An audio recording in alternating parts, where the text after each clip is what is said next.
Hello, everyone. Welcome to Broadband Deployment News. Two states, Virginia and Louisiana, have submitted the second volume of their initial proposal for the BEAD program. And I expect other states to follow, but there's still a lot of states that need to get in their 5-year action plan. In fact, they all need to get that in by the end of September. Be right back.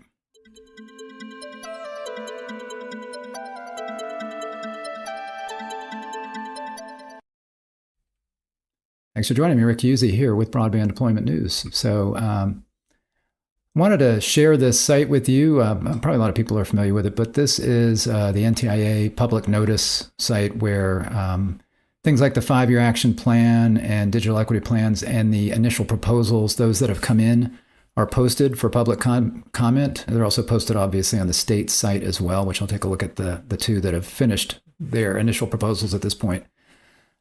So here's the 5-year action plan. So you can see the states here: Delaware, Georgia, Hawaii, Idaho, etc. Louisiana was one of the first to get theirs in.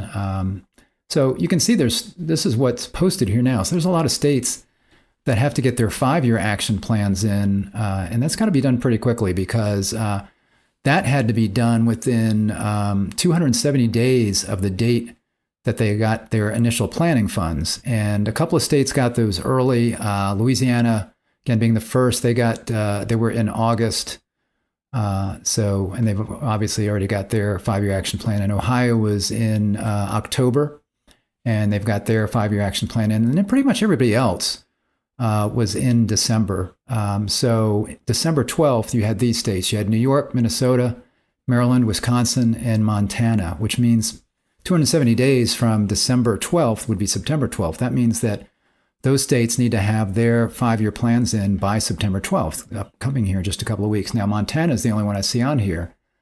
And then the rest of the states all got their initial funds by the end of December, which means the rest of the states really by the end of September, if you're looking at the 270 days, need to have their 5-year plans in. So I'm expecting to see more of these initial proposals start to drop, but I think we're going to see a bunch of 5-year plans for some of these states happen before that. I don't think they do the initial proposal before they do the 5-year plan, although actually the NTIA says that you can take elements of the 5-year plan and use it in your initial proposal. But anyway, so I think we'll be seeing a lot of activity here, and I think we'll be seeing more states that will be dropping their Volume 2 of the initial proposal as well as Volume 1. So for the deadline on that, states have 180 days from the time that the NTIA announced the allocations that the states would get. That would be states and territories. And that was done officially on June 30th. I think they came out on June 26th, maybe it was, and made the announcement. But I think the official notification to the states was June 30th, which means they have until December 30th, really roughly till the end of the year, to get their initial proposals in. And we see here, these are the initial proposals that have been in.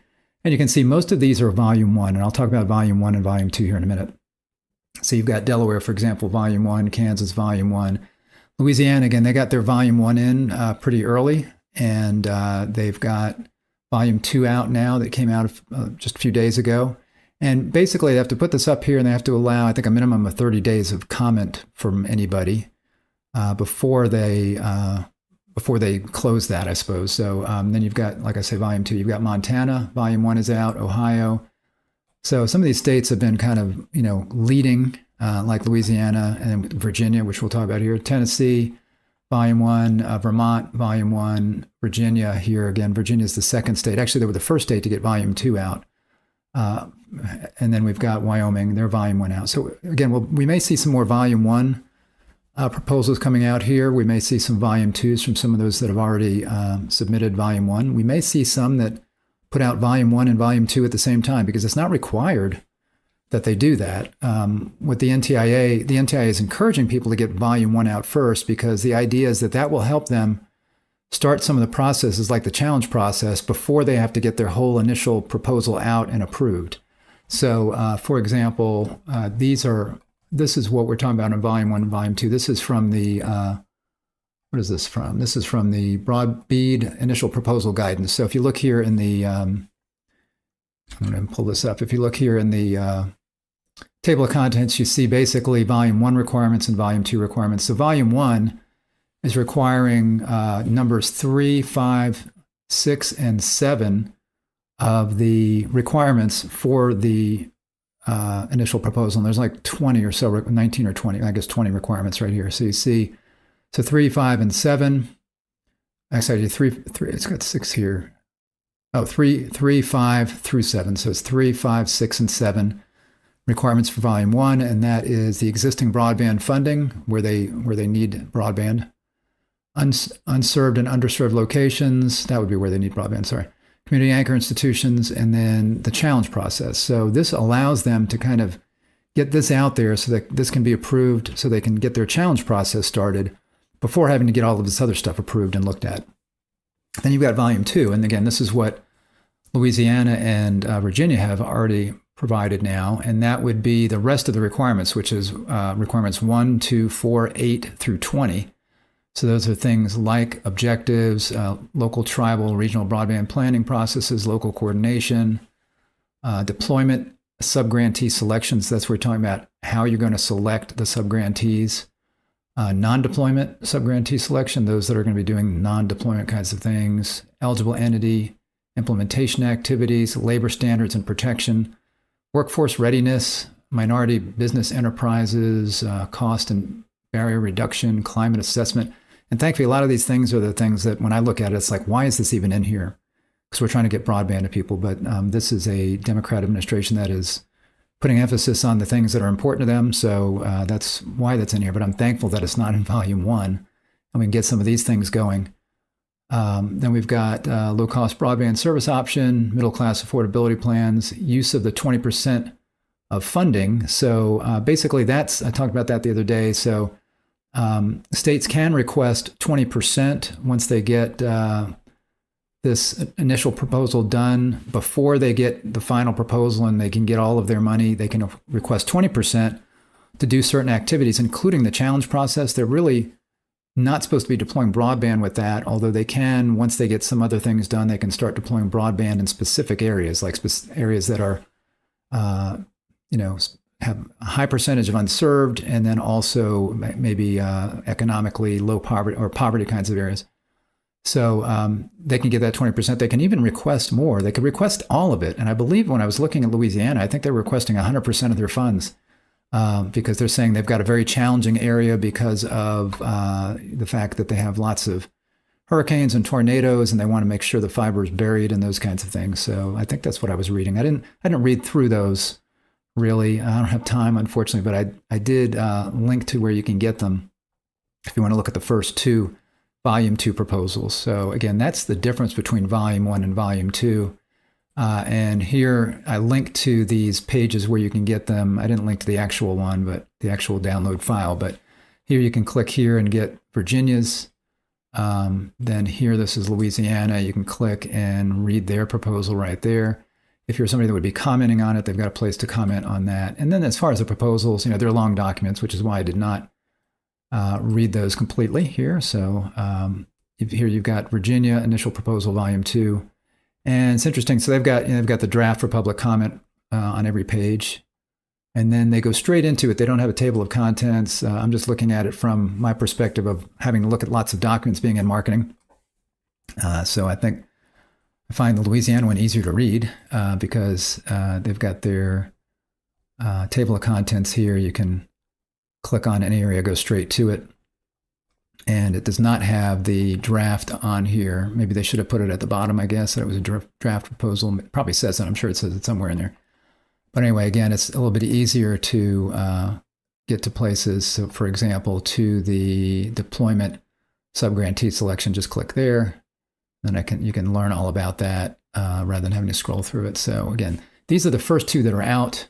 As I said, I would expect that we'll see additional Volume 1 proposals come out, maybe some Volume 1s and 2s at the same time. But as I mentioned, eligible entities, that would be states and or U.S. territories, have until basically the end of the year to get their full proposals, initial proposals out based on the timeline I was talking about. And then again, what I expect is by the end of September, we're almost in September, it's August 31st as I'm recording this or streaming this, will be recorded, you may be looking at it later. So August 31st today, 2023, by the end of September, there's going to have to be 50 states plus all of the all of the territories. You see here we got the Northern Mariana Islands right here.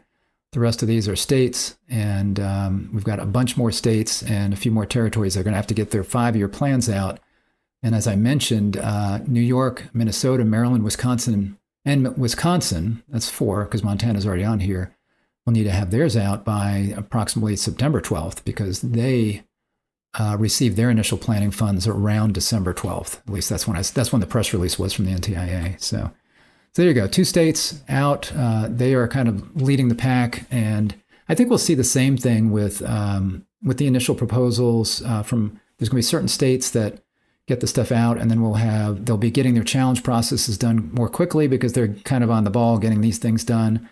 They're going to get their final proposals out probably more quickly. I shouldn't say that. I mean, there could be some states that have got things going on, and maybe they'll all be expediting, but it could take a really long time if states wait until the last minute on all of these things. I mean, they wouldn't get funds until 2025 if they waited the full amount of time.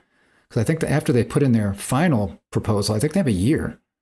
After their initial proposal comes out, I believe they have a year before they can get the final proposal out.